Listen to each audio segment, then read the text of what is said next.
जी हाँ, आज मैं आपको बताने वाली हूँ कि मेन इम्पोर्टेंट जो क्वेश्चन आते हैं वो इंग्लिश ड्रामा और ड्रामेटिक से किस टाइप से आते हैं, as well as English novel and novelist से पूछे जाने वाले ऑब्जेक्टिव क्वेश्चन के ऊपर आज मैं बात करने वाली हूँ। सो बिना लेट हम लोग किए स्टार्ट करते हैं, क्योंकि this is very useful for who belongs to session 2022 to 25।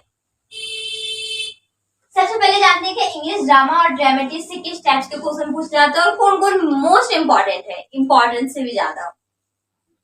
मैंने इधर ड्रामा लिखा है, ड्रामेटिक्स। ड्रामा मतलब नाटक, नाटक लिखने वाले को हम लोग ड्रामेटिक्स बोलते हैं। जैसे नोवेल मतलब उपन्यास, और उपन्यासकार को हम लोग बोलते हैं नॉवेलिस्ट।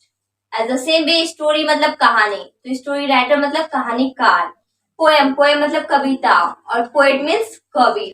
तो इस टाइप से क्या होता है ना, जो मतलब होते हैं आपका वर्क, उसको क्या बोलते हैं और उसको उस वर्क को करने वाले को क्या बोला जाता है, ये भी जानने को हम लोग को मिल सकता है।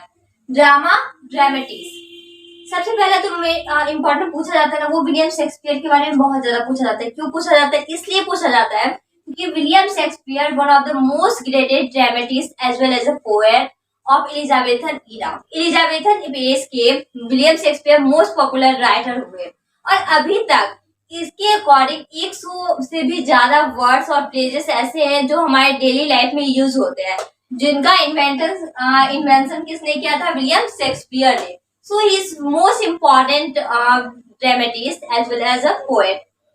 सबसे पहला जो इसके अकॉर्डिंग जो पूछा जाता है, इसके वर्क को जो ड्रामा में पूछा जाता है वो है आपका Macbeth, Twelfth Night, Hamlet, Othello, King Lear, the Tempest, Romeo and Juliet, Much Ado About Nothing As You Like It. एक रंग फलती है ना, राइट। मैकबेथ पूछ सकता है, हु रोट मैकबेथ? मैकबेथ किसके द्वारा लिखा गया है? Who wrote twelfth Night? Hamlet is written by, Othello has been written by, King Lear has been written by, The Tempest is written by. Who wrote Romeo and Juliet? Much ado about nothing as you like it. तो इस सारे का answer same होगा, William Shakespeare. William Shakespeare इसके writer है और इसके मतलब वर्क को लिखने वाले हैं। तो इन सारे को विलियम शेक्सपियर के द्वारा लिखा गया, तो ये क्वेश्चन पूछा जाता है। नेक्स्ट है आपका Candida, arms and the man, man and Superman. ये तीन ऐसे वर्क है जो जीवी साव के द्वारा लिखा गया है। ये भी फेमस है, राइटर है। इसमें ये भी पूछ सकते हैं कि कैंडिडा जो है वो क्या है? स्टोरी है, एसे है, ड्रामा है या नन है? तो आप अभी हम लोग क्या पढ़ रहे हैं? ड्रामा और ड्रामेटिक्स मतलब ड्रामा। तो ऑब्वियसली है कि कैंडिडा क्या है? ड्रामा है। आर्म्स एंड द मैन क्या है? ड्रामा है। और मैन एंड सुपरमैन ड्रामा है। ये भी पूछ सकते हैं कि जीवी साव क्या है, मतलब कौन से राइटर है? तो ये क्या हो जाएंगे? ये ड्रामेटिस्ट है, क्योंकि ड्रामा लिखने वाले को ड्रामेटिस्ट बोलते हैं। तो इन तीनों का किनके द्वारा लिखा गया है? जीवी साव के द्वारा। नेक्स्ट है love full love, William Congreve के द्वारा लिखा गया, जो कि आपको पार्ट 2 में पढ़ने को मिलेगा। मैकबेथ ट्वेल्थ नाइट भी पार्ट 2 में पढ़ने को मिलेगा। The Jew of Malta, the Doctor Faustus, Edward Second, ये तीन ऐसे प्ले हैं जो कि मार्लोवी के द्वारा लिखा गया है, जो ऑल्सो क्या है? ड्रामेटिस्ट है। रोइस्टर डोइस्टर, निकोलस उदार के द्वारा लिखा गया है। ये बहुत ज्यादा पूछा गया है। रोइस्टर डोइस्टर किसके द्वारा लिखा जाता है? निकोलस उदार के द्वारा लिखा गया है। रोइस्टर डोइस्टर क्या है? तो ड्रामा है, और ये फर्स्ट ड्रामा है। फर्स्ट ड्रामा भी पूछेगा तो आपका राइट आंसर क्या होगा? रोइस्टर डोइस्टर। नेक्स्ट है द स्पेनिश ट्रेजेडी, थॉमस कीट के द्वारा लिखा गया। थॉमस कीट भी एक ड्रामेटिस्ट है। मतलब यहाँ जितना भी आपको दिख रहा है ना, सारे के सारे ड्रामा और ड्रामेटिस्ट है। नेक्स्ट है the Importance of Being Earnest, Oscar Wilde के द्वारा लिखा गया। इसको कोई कोई ऑस्कर भी बोलते हैं। तो दस his problem and his pronunciation. तो ये सारे के सारे मोस्ट इंपॉर्टेंट है किसमें? इंग्लिश ड्रामा और ड्रामेटिस्ट में। अभी हम लोगों ने क्या पढ़ा? ड्रामा और ड्रामेटिस्ट। इससे ये पता चल गया कौन सा ड्रामा है, कौन सा ड्रामेटिस्ट है। ड्रामा लिखने वाले को ड्रामेटिस्ट बोलते हैं। ये हो गया आपका ऑब्जेक्टिव के लिए ड्रामा से पूछे जाने वाले क्वेश्चन। नेक्स्ट हम लोग जानते हैं कि English novel and novelist, novel लिखने वाले को नॉवेलिस्ट बोला जाता है। तो अब उसके ऊपर बात करते हैं। फर्स्ट नंबर में आता है आपका Oliver Twist, David Copperfield, the Pickwick paper. ये तीन आपके नॉवेल हैं। इनके द्वारा लिखा गया है, चार्ल्स डिकेंस के द्वारा लिखा गया। मतलब चार्ल्स डिकेंस पॉपुलर है तभी तो उनका 3 प्ले लिया गया, सॉरी 3 नॉवेल लिया गया है। ये भी पूछ सकता है डेविड कॉपरफील्ड क्या है? नॉवेल है, पोएम है, स्टोरी है? तो राइट आंसर क्या होगा आपका? नॉवेल है। डेविड कॉपरफील्ड किसके द्वारा लिखा गया? तो चार्ल्स डिकेंस के द्वारा लिखा गया है। प्राइड एंड प्रेजुडाइज जो कि पार्ट 2 में आपको पढ़ने को मिलेगा, जैन ऑस्टन के द्वारा लिखा गया है। जैन ऑस्टन नॉवेलिस्ट थे। जैन ऑस्टन को पढ़ने से लग रहा है कि एक लड़का है, लेकिन वास्तव में वो एक लड़की है। ओल्ड मैन एंड द सी, ये भी आपको पार्ट 2 में पढ़ने को मिलेगा। अर्नेस्ट हेमिंग्वे के द्वारा लिखा गया है, जो कि एक नॉवेलिस्ट है और ये नॉवेल है। फेमिला, ये भी नॉवेल है जो कि सैमुअल जॉनसन के द्वारा लिखा गया है, मतलब नॉवेलिस्ट है। ये जो है ना, ये इंडियन नॉवेलिस्ट और नॉवेल के बारे में मैं अब बताने वाली हूँ, जो कि 4 लिए हैं मैंने। इंडिया के द्वारा जो लिखा गया है, इंडियन नॉवेलिस्ट के द्वारा लिखा गया है नॉवेल। इंडियन नॉवेलिस्ट कौन है? चेतन भगत। क्या लिखे हैं? Half girlfriend. हाफ गर्लफ्रेंड, ये हाफ गर्लफ्रेंड मूवी भी आया था, तो मूवी का सेम रोल आपका बुक में मिलता है, हाफ गर्लफ्रेंड बुक में। हाफ गर्लफ्रेंड आपका नॉवेल है, जो किसके द्वारा लिखा गया है? चेतन भगत के द्वारा।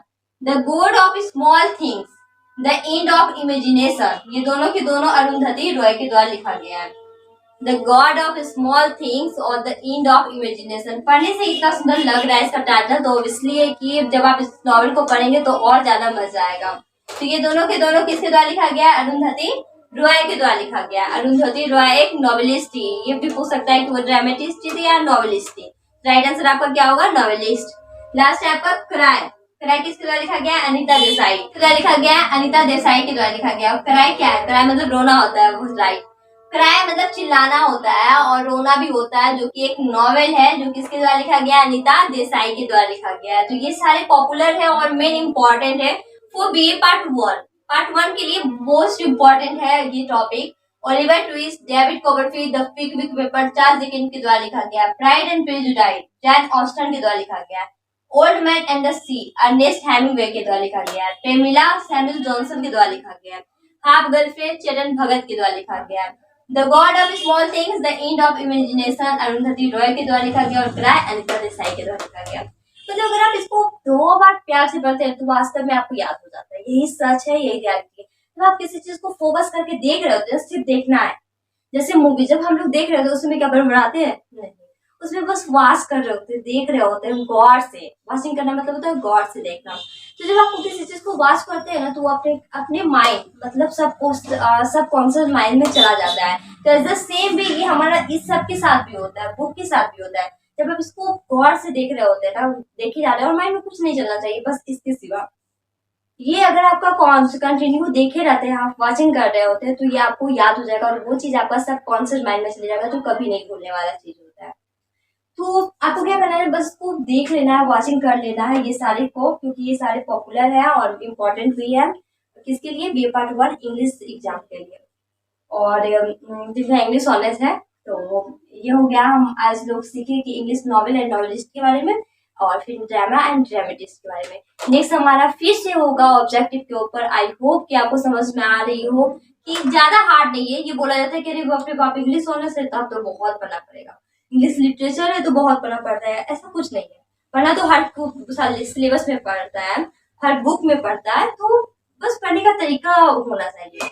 वो कहते हैं ना कि आप अपना गोल चेंज मत कीजिए, बल्कि आप अपना तरीका चेंज कीजिए। बार बार अगर आप फेल हो रहे हैं तो आप अपना गोल ही मत चेंज किया कीजिए, अपना उस गोल तक पहुंचने का तरीका चेंज कर लीजिए। इट मीन्स कि आप अगर ये चीज याद नहीं हो रहा है भाई चार्ल्स डिकेंस का ये तीनों, तो कोई बात नहीं। बच्चे क्या करते हैं? छोड़ देते हैं। क्या याद करना है? छोड़ो, तो 3 छुटाएंगे, बाकी साल ले लेते हैं।